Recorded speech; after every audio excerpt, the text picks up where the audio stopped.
এবছর আমার আমের আচার দিতে অনেক লেট হয়ে গেল। আজকে তৈরি করছি আমার হাসব্যান্ডের অনেক পছন্দের একটা আচার এবং এটা আমার আচারের মধ্যে সিগনেচার আইটেম।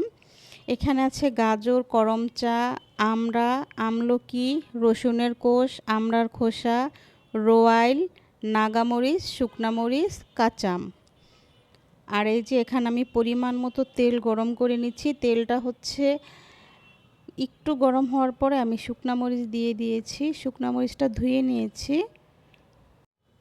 আর ধুয়ে নেওয়ার কারণে শুকনা মরিচ থেকে পানি বের হয়ে এটা একটু ছিটে ছিটে উঠছে, তাই আমি এখানে একটু লবণ অ্যাড করে দিলাম যাতে এই ছিটে উঠছে যে এটা বন্ধ হয়।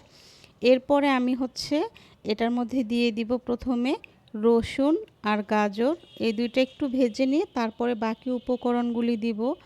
এই আচারটা এত মজা হয়, এটা না খেলে আসলে বিশ্বাস করার মতো না। আর আমার বাসায় যারা এসেছে আমার হাতের রান্না খেয়েছে বা আচার খেয়েছে, অনেকে এই আচারটা লুকিয়ে নিয়ে যেত, আবার কেউ চেয়ে নিয়ে যেত।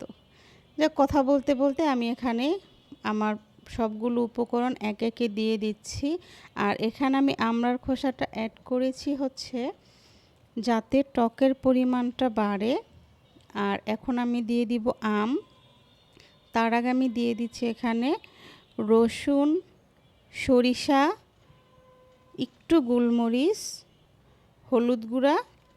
রসুন আর সরিষাটা আমি পেস্ট করে নিয়েছি এই যে এখানে।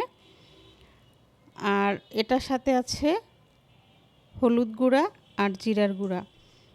আর দিয়ে দিব গরম মশলা।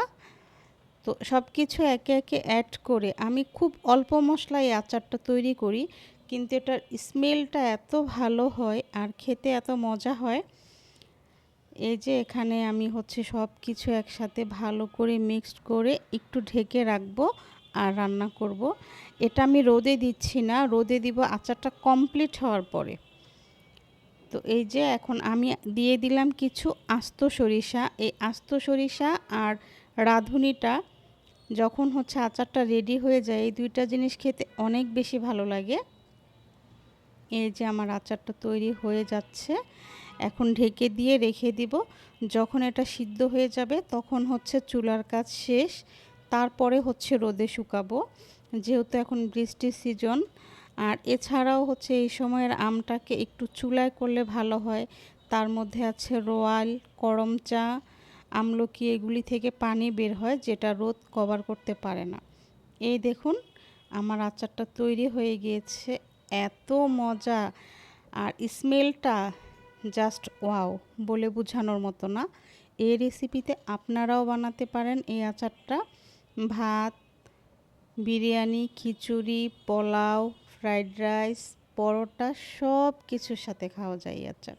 বিশেষ করে যারা আচার লাভার আছেন তাদের